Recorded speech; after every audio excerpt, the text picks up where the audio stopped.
Assalamualaikum warahmatullahi wabarakatuh.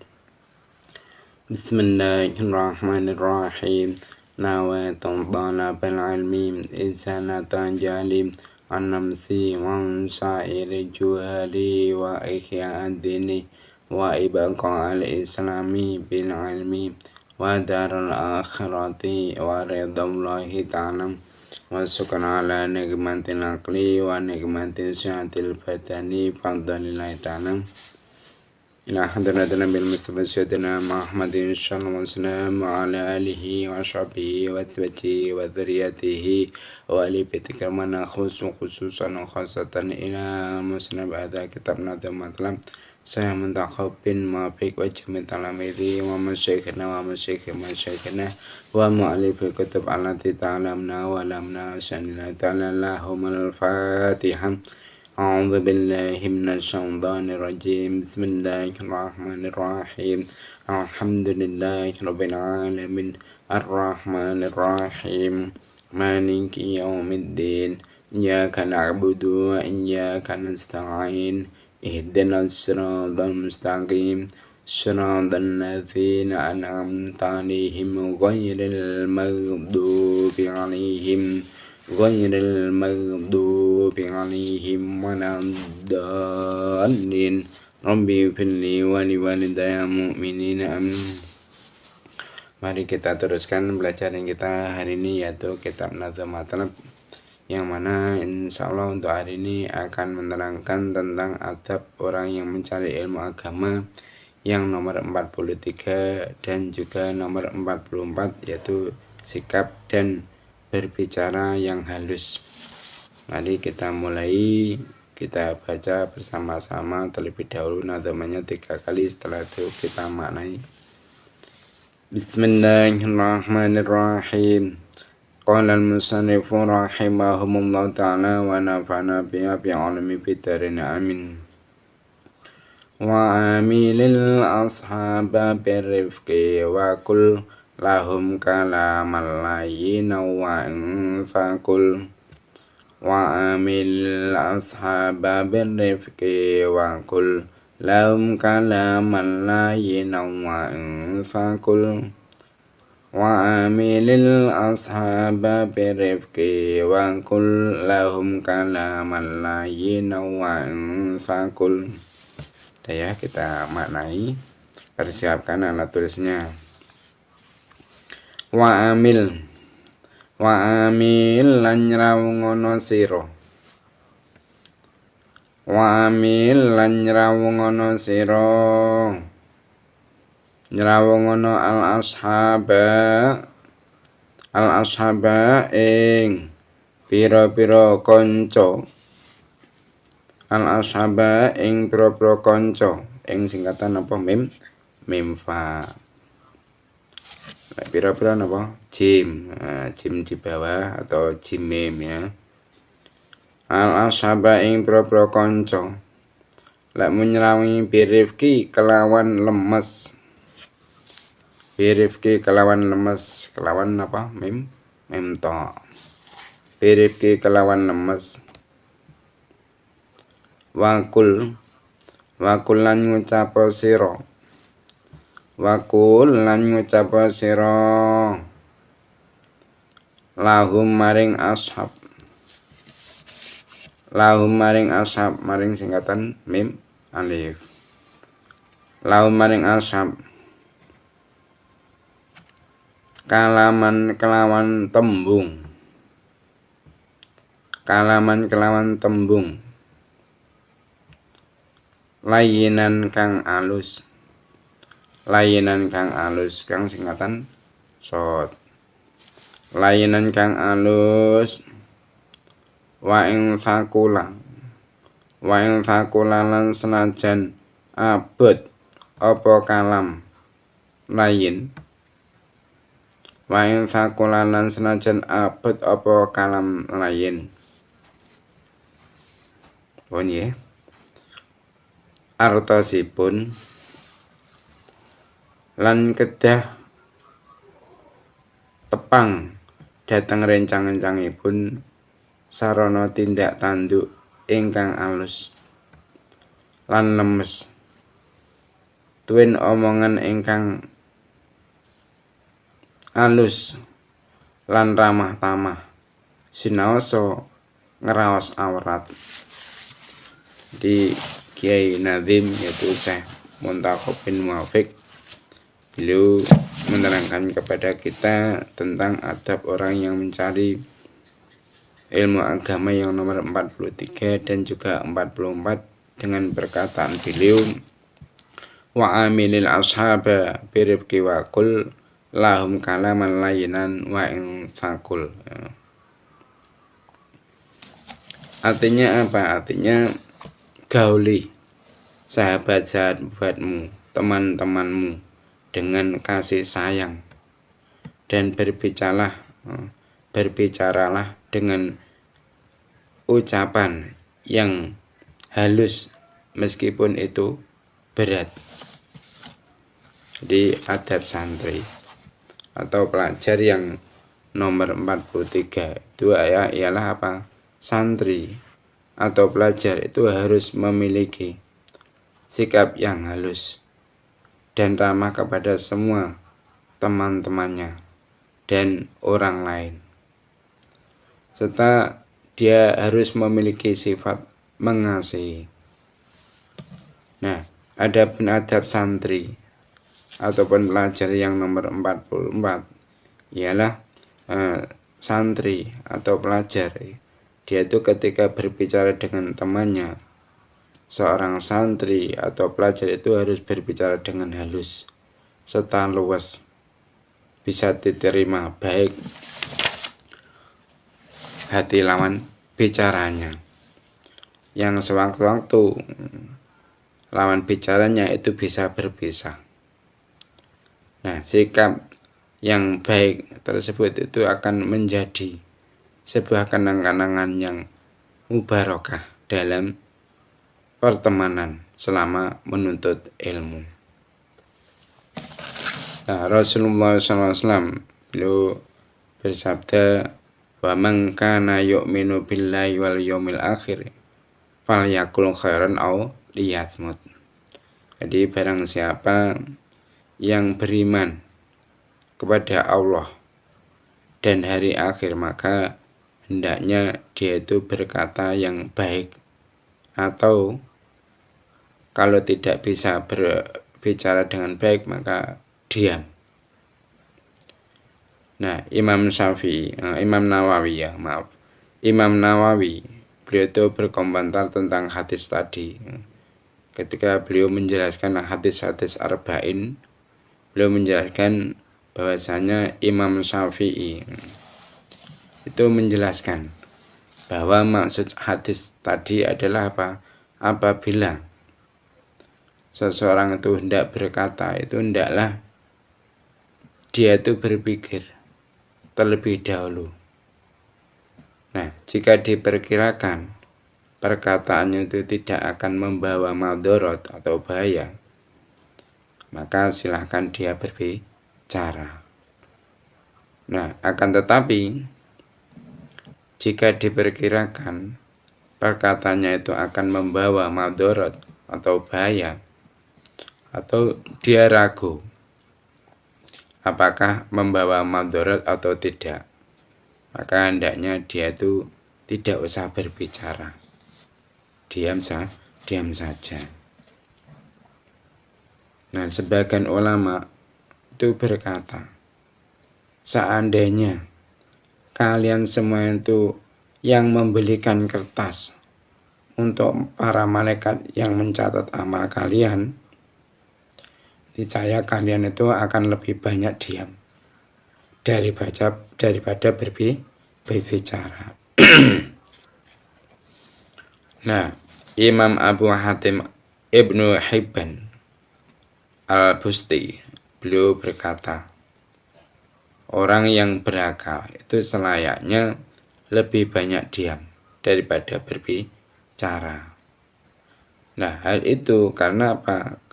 Karena betapa banyak orang yang akhirnya menyesal karena berbicara, dan sedikit yang menyesal karena diam. Nah, orang yang paling celaka dan paling besar mendapat bagian musibah siapa? Adalah orang yang lisannya itu senantiasa berbicara, sedang pikirannya tidak mau jalan. Nah, Imam Abu Hatim Ibnu Hibban Al-Busti beliau juga berkata pula bahasanya orang yang berakal itu seharusnya lebih banyak menggunakan kedua telinganya daripada mulutnya. Dia itu perlu menyadari bahwasanya dia itu diberi oleh Allah telinga 2 buah, sedangkan diberi mulut hanya satu buah. Itu adalah supaya apa? Dia itu lebih banyak mendengar daripada berbicara. Nah, seringkali orang itu menyesal di kemudian hari karena perkataan yang diucapkannya. Nah, sementara diamnya itu tidak akan pernah membawa penyesalan. Dan menarik diri dari perkataan yang belum diucapkan itu adalah lebih mudah daripada menarik perkataan yang telah terlanjur diucapkan. Nah, hal itu kenapa? Karena biasanya apabila seseorang itu tengah berbicara, maka perkataan-perkataannya itu akan menguasai dirinya. Nah, sebaliknya, bila tidak sedang berbicara, maka dia akan mampu untuk mengontrol perkataan-perkataannya. Nah, beliau Ibnu Abu Hatim beliau juga menambahkan kata-katanya atau dawuhnya, lisan seorang yang berakal itu berada di bawah kendali hatinya. Ketika dia itu hendak berbicara, maka dia akan bertanya terlebih dahulu kepada hatinya. Nah, apabila perkataan tersebut itu bermanfaat bagi dirinya, maka dia akan berbicara. Nah, tetapi apabila tidak bermanfaat, maka dia akan diam. Nah, adapun orang yang bodoh, hatinya itu berada di bawah kendali lisannya. Dia itu akan berbicara apa saja yang ingin diucapkan oleh lisannya. Nah, seseorang yang tidak bisa menjaga lisannya, itu berarti dia itu tidak paham terhadap agamanya. Diriwayatkan dari Abi Hurairah bahwasanya Rasulullah SAW itu bersabda. Sabdanya Nabi, innal abda layatakallamu bil kalimati ma yatabayyanu ma fiha yahwi biha finnari ab'ada ma bainal masyriqi wal maghrib. Artinya sesungguhnya seorang hamba yang mengucapkan sesuatu perkataan yang tidak dipikirkan apakah dampak-dampaknya akan membuatnya terjerumus ke dalam neraka yang dalamnya itu lebih jauh dari jarak timur dengan barat.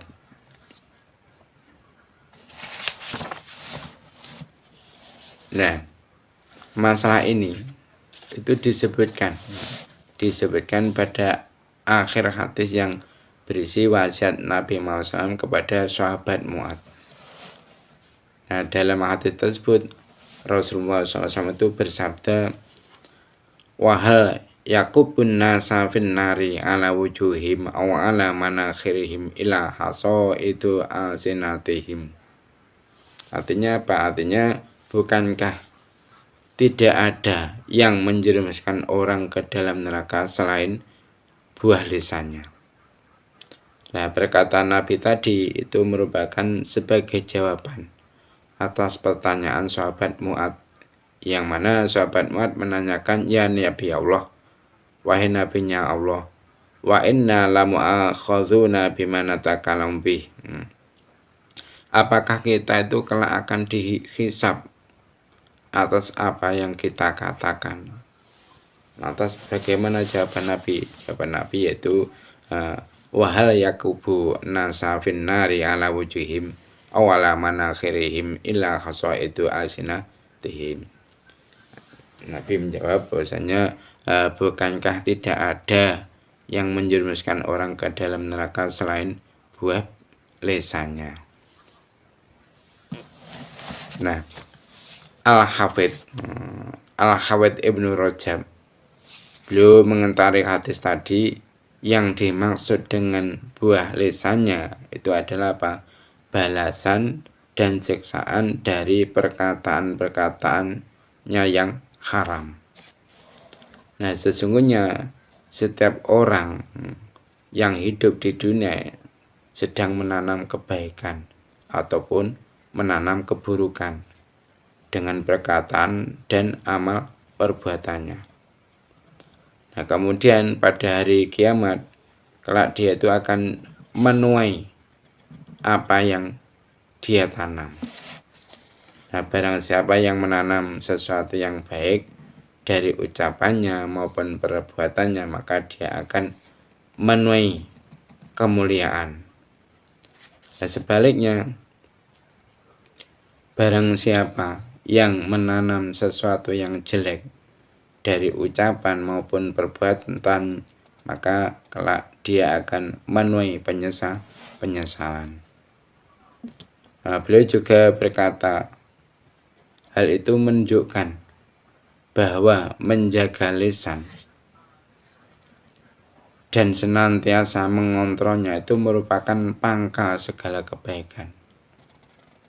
Dan barang siapa yang mampu untuk menguasai lisannya, maka sesungguhnya dia itu telah mampu menguasai, mengontrol, dan mengatur semua urusannya. Nah, kemudian beliau menukil perkataan Yunus bin Ubaid, seorang yang menganggap bahwa lisannya itu bisa membawa bencana. Sering saya dapati, baik amalan-amalannya. Diriwayatkan bahwasanya Yahya bin Abi Katsir, beliau itu pernah berkata, seseorang yang baik perkataannya itu dapat aku lihat dari amal-amal perbuatannya, dan orang yang jelek perkataannya pun dapat aku lihat dari amal-amal perbuatannya.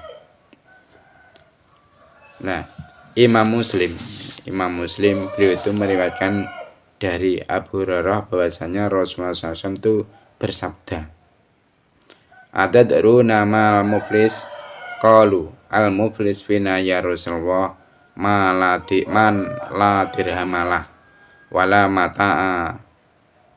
Makanya qala Rasulullah SAW, al muflisru min ummati man ya'ti yaumal qiyamati bi sholatihi wa siyamihi wa zakatihi wa ya'ti qad syatama hadza wa qadzaba hadza wa akala mala hadza wa safaka dama hadza wa daraba hadza fa yu'ta hadza min hayanatihi wa hadza min hasanatihi fa in faniyat hasanatu qabla ayyuqdama alaihi ukhidha min khotoyahum wa turihat alaihi thumma turikha finnar. Apa arti perkataan Nabi Muhammad SAW? Artinya, tahukah kalian siapa orang yang bangkrut? Akhirnya para sahabat pun menjawab pertanyaan Rasulullah SAW tersebut. Orang yang bangkrut itu adalah orang yang tidak memiliki uang, dirham, maupun harta benda. Akhirnya Nabi Muhammad SAW beliau itu menimpali perkataan para sahabat. sesungguhnya orang yang bangkrut di kalangan umatku itu adalah orang yang datang pada hari kiamat dengan membawa pahala sholat, pahala puasa, dan pahala zakat. Nah, akan tetapi ia itu juga datang dengan membawa dosa berupa perbuatan mencela, menuduh, memakan harta, menumpahkan darah, dan memukul orang lain. Nah, kelak kebaikan-kebaikannya itu akan diberikan kepada orang yang terzolimi.